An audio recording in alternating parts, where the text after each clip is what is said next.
전 세계적으로 요소수 대란이 일어났습니다. 석탄 부족 사태에 중국이 요소 수출을 제한하면서 중국에 전적으로 의존했던 우리나라는 그 타격이 더 큰데에 화물차, 버스기사, 농민들은 이 요소수 구하기 위해서 발만 동동 굴리고 있는 상황이랍니다. 정부에서 요소수 확보하는 데 노력하고 있고 또 생산량도 충분히 늘렸다 하는데도 현장에서는 지금 상당히 힘들다는데 지금 어떤 상황인지 현장 이야기 들어보겠습니다. 네, 부산 화물노조 김경락 조직국장 전화 연결돼 있습니다. 안녕하십니까? 안녕하십니까? 예, 안녕하십니까. 예, 오늘 이야기를 좀 나눠보겠습니다. 먼저 요소수가 무엇인지부터 좀 풀어볼까요, 이야기를? 예, 하여튼 경유를 연료로 하는 자동차에서 나오는 배출가스 중에서 예. 네. 미세먼지를 줄이기 위한 장치인 뭐 SCR, 선택적 뭐 촉매 환원 장치 이런 게 있는데 좀 어렵죠. 네. 근데 거기에 사용하는 액상 물질이고 네네. 요소수 이제 구성 물질이 복잡하지 않다고 합니다. 요소에 물을 섞은 거라고 생각하시면 되는데, 네. 하여튼 요소수를 딱 뿌려주면 미세먼지인 질소 산화물을 질소하고 물로 뭐 바꾸는 거다. 이렇게 좀 설명을 하고 있습니다. 네. 예. 그런데 이제 사실은 요소수 대란이 일어나서 이제 많은 분들이 이걸 처음 아셨는데 화물차에 요소수가 꼭 필요한 거였나? 뭐 운전을 안 하면 모른다 아닙니까? 그렇지. 이게 요소수 예. 없으면 차량 운행이 아예 안 되는 겁니까? 화물차에. 그러니까 요소수 넣는 차는 네. 요소수가 없으면 차 못 움직인다고 생각하면 간단하고요. 네. 이제 사실 제가 모는 화물차는 요소수가 들어가는 화물차는 아니에요. 그래서 주변에 우리 동료들, 뭐 형님들 이렇게 쭉 물어보니까 예. 요소수가 없다고 바로 차 서는 건 아닌데 네. 힘이 쭉 떨어지면서 속도가 줄어든다고 하더라고요. 한 30km 정도까지 줄어든다고요. 그러니까 미세먼지를 줄이기 위한 이제 기술이 각 차량에 이제 적용되고 있고 예. 그 기술들이 정상적으로 작동하지 않아도 자동차가 뭐 정상적으로 굴러간다면 미세먼지를 줄이기 위한 기술이 무용지물 안 되겠습니까? 네. 그렇죠. 네, 그래서 뭐 사실상 요소수 없으면 화물차 선다 이렇게 생각하시면 됩니다. 그러니까 정상적으로 네. 운행을 하기가 힘들다 이런 말씀인데요. 맞습니다. 이 요소수라는 걸 이제 한 번 넣으면 네. 이게 얼마나 쓸 수 있는 겁니까? 그것도 뭐 자동차 제조사나 예. 아니면 뭐 주행 거리, 뭐 싣고 있는 짐의 무게 뭐 네. 이런 거에 따라 조건 따라 다 다른데 네네. 그래서 뭐 어떤 차는 한 300km 달리는 한 5리터 정도면 된다. 5리터. 네. 예, 300km면 부산에서 한 광양까지 왕복 부산에서 서울 좀 못 가는 정도지 않습니까? 그렇죠, 그렇죠. 네. 예. 예, 또 어떤 차는 10리터 넣고 그 정도 간다. 라고 하는데 네. 뭐 대강 뭐 좀 보면 차마다 좀 조건은 다르지만 요소수 이제 10리터짜리 페트로 된 그 이렇게 포장이 된 게 있습니다. 네. 그거 한 통 넣고 좀 많이 가는 차는 뭐 서울에서 부산 왕복까지는 뭐 다 될지 모르지만 그 정도. 좀 많이 먹는 차들은 뭐 한 통 넣고 나면 서울에서 부산 가는 요 정도 생각하시면 될 것 같습니다. 그러니까 보통 하루에 네. 한 통 정도 쓸 수도 있는 거네. 그러니까 뭐 그렇죠. 장거리 따라서. 다니는 예. 이 화물 노동자들은 음흠. 하루에 한 통 충분히 쓰죠. 예. 아니 근데 이제 요소수 예. 진짜 대란이다 하는 소식이 들려온 지가 좀 꽤 됐다 아닙니까?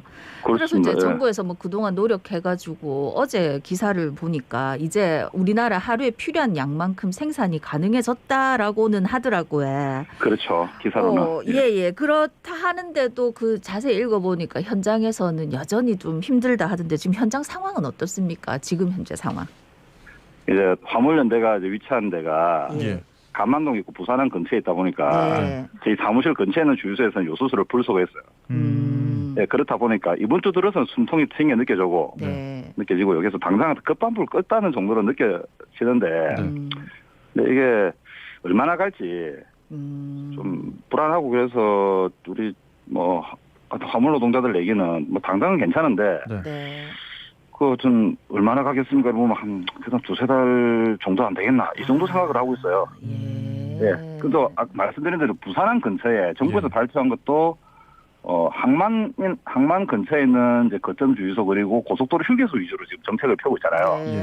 그러니까 일기를 딱 벗어나 버리면 요소수 구하기가 굉장히 어렵습니다. 화물차가 항만만 다니는 건 아니지 않습니까? 예, 일례로 앞전에 군용 요소수 풀렸을 때도 항만 수출입 물량 위주로 생각을 하다 보니까 수출이 컨테이너 상차하는 차들에게만 화물차들에게만 요소수 판매를 했단 말이에요. 근데 내수도 돌아가야지 수출입도 이게 되는 건데 그렇죠. 네, 내수 싣고 다니는 화물차들은 요소수 안 주고 컨테이너 싣고 다니는 화물차들만 요소수 주라 이래 돼버리면 예, 이게 좀 말이 안 맞죠. 그러네요. 아. 문제가 있네요. 근데 그러면 이전에는 이 요소수를 뭐 아무 불편함 없이 어느 주유소에서는 다 구비가 돼 있었던 건가요? 10월 말에 요소수 대란이 일어났잖아요. 네. 그전에는 전혀 이렇게 되지 상상조차 못했던 거죠. 요소수 사실, 판매하는 데 가면 예. 살 수 있었고 심지어 네.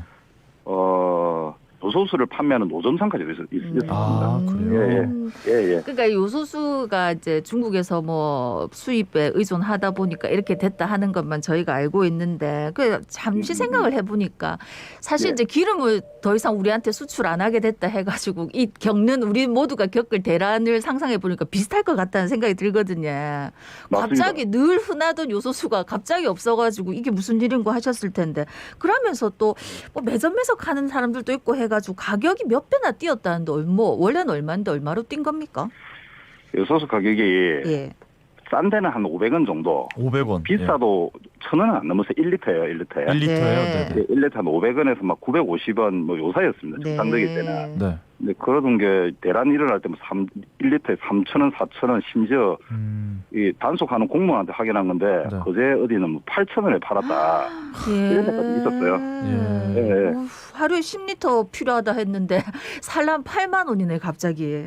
그렇죠. 그래서 아. 8,000원까지 가는 거는 8만 원까지는 좀 예. 과하다 하더라도 예. 군용 요소수 풀면서 가격이 뭐 1,000원에서 1,200원 리터당. 네. 그리고 환경부에서 지금 거점 주유소별로 배포하는 요소수가 한 리터당 한 2,000원 정도의 가격이 잡히고 있는데 네. 3,000원, 4,000원 할 때 비하면은 가격 좀 괜찮아졌다 생각하겠지만 네. 정상적일 때 생각하면 2배, 3배는 넘는단 말이에요. 예. 그래서 화물 노동자 입장에서는 네. 2달, 3달에 넣을 거를 갖다가 한 달치밖에 못 쓰고 돈도 네. 그만큼 더 쓰게 되는 거죠. 그러네요. 이게 예. 지금 뭐 지출이 훨씬 많아지는 거기 때문에 분명히 가격이 잡혀야 되는 게 맞고요. 지난달에 근데 이제 이 요소수가 부족할 수 있다 이런 우려가 이미 나왔었는데 여기에 대한 좀 대처가 없었던 거네요. 뭐 그렇죠. 그 10월 29일 날 사실 화물연대가 네. 세종에 있는 국토부 앞에 좀 뭐 정부를 규탄도 하고 네. 지금 뭐 화물자동차 관련 정책을 좀 제대로 좀 잡으려고 좀 집회를 한 적이 있었는데 예. 저도 사실 그 자리에서 알게 됐습니다. 네.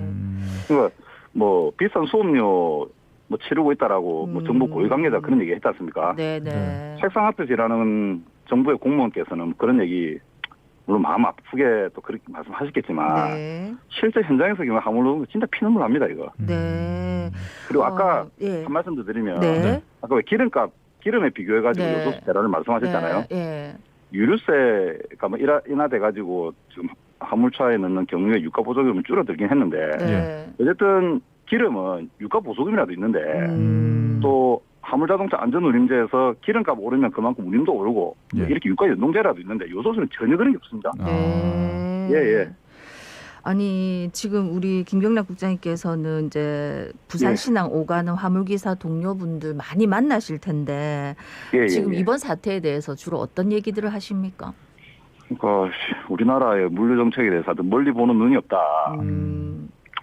그 요소수 만드는 이 기술 자체가 그렇게 고급 기술은 아니라고 언론에서도 얘기하잖아요. 네. 근데 돈 안 된다고 생산 안 하니까 그 수입에 전적으로 의존하다 보니까 네. 당장 이제 화물 노동자들은 생계가 막막해지고 나라 전체로 보더라도 물류 자체가 딱 멈추게 됐다 아닙니까? 네. 그쵸. 네, 원성이 자자지예요 지금. 음. 네. 전 그래서 네네네. 부산신항 일대 제가 한번 돌아본 적이 있었는데 네. 사실 저도 이제 노동조합 전임을 하다 보니까 네. 뭐 현장과 좀 멀어지는 것도 있고 실제 가봐야겠더라고요. 네네. 뭐 새벽에도 가보고 낮에도 한번 돌아봤는데 요소수를 넣으려고 그러니까 화물 노동자들이 짐을 내렸으면 시간과 싸우는데 짐 싣고 바로 출발하는 게 상식인데 네. 짐을 내리는데도 짐을 싣지를 않고 배차를 받지를 않고 요소수 넣으려고 새벽 5시부터 그때가 제가 한 오후 4시 됐거든요. 네. 10시간 넘게 그렇게 기다린 일을 봤어요. 진짜 눈물이 날라 하더라고요. 네. 진짜 좀 그러네요. 뭐 예. 상황이 정말 좋지 않다 이런 말씀이신데요. 그래서 이게 이제 요소수에 대한 불안감이 커지면서 뭐 판매 사기 이런 뉴스도 많이 있었고요. 매점 매석을 한다 이런 얘기도 있었는데 현장에서 좀 어떻습니까 지금은? 그러니까 코로나 초기에 예. 마스크 대란이 있었지 않습니까? 그렇죠. 그러면서 정부가 좀 개입도 하고 시장에 개입을 하면서 공적 마스크 이런 것 좀 만들어졌고 지금도 뭐 그런 추세라고 보여집니다. 네. 그래서 말씀드린 대로 이번 주 들어서는 좀 숨 돌리게 되었는데 네. 가격이 8,000원까지 뛰고 뭐 이렇게 한 거는 매점 매석이 있으니까 그렇게 된 거 아니겠습니까? 물론 불안 심리를 조장한 뭐 그게 기댄 뭐 나쁜 판매자들의 심리 뭐 이런 것도 있겠지만은 저희들은 그렇게 보고 있습니다. 예. 네. 아까 말씀하셨던 비싼 수업료라고 하셨는데 그래도 이제 그 비싼 수업료 정부에서 내는 것도 있지만 우리 화물차 기사분들이 너무 고스란히 힘드셔서 왜 이럴 때 수업료를 같이 내야 되는지 참 안타깝습니다. 그런데 네. 이 와중에 이제 일단 그런 생각하면 안 되겠지만 아까 SCR이라는 장치 때문에 요소수 필요하다고 하셨잖아요. 그래서 일부 대형 차량 운전자들은 이거 불법 개조까지 생각하고 있다는데 실제로 그런 분들은 많이 없겠지? 많이 하기는 어려워요. 근데 그래 보니까 음성적으로 그런 일들까지 뭐 있다는 얘기는 들었는데 뭐 공식적으로 이제 그런 일이 있을 수가 없고 이거 차분하게 한번 생각을 해보면 몇 년 전에 유럽에 뭐 아우디나 뭐 폭스바겐 이런 유명한 자동차 메이커들이 뭐 디젤 게이트 이런 게 있지 않습니까? 네, 있었죠. 그게 이제 소프트웨어적으로 이렇게 조작을 한 거잖아요. 그러니까 SCR 이 프로그램 손대는 게 쉽게 생각하면 디젤 게이트라 생각하면 되는 거예요. 그래서 국내에 있는 많은 화물차들이 유럽에서 생산된 차들이 많은데 뭐 그런 이유 때문이라도 공식적으로는 이걸 할 수가 없는 거죠. 사실 초반에는 소프트웨어 이거 잠가버리면 요소수 없어도 다닐 수 있다. 당장 차는 움직여야 될 거 아니가. 화물 노동자를 마음은 그렇지만 또 환경 정책이 안 그러다 보니까 참 저희는 이러지도 못하고 저러지도 못하고 참 너무 답답했지. 아유, 그러게요. 자, 이렇게 요소수가 동나면서 화물 노동자뿐만 아니라 많은 분들이 좀 피해를 입고 있습니다. 정부와 또 부산시에 바라는 점이 있다면 어떤 말씀하시겠습니까?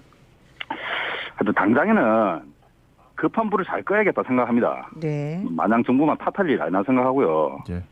호주로 뭐 군용기도 띄우고 중국과 이미 계약한 물량도 국내에 들어오도록 하고 뭐 수입선도 다변화하고 뭐 산업용 요소수를 차량용으로 쓸 수 있는 테스트도 한다 이런 것들이 그런 노력을 제가 보는데 그런데 말씀드린 대로 좀 멀리 보는 정책이 있지 않습니까? 근본적인 대책전 세워야 된다고 생각하고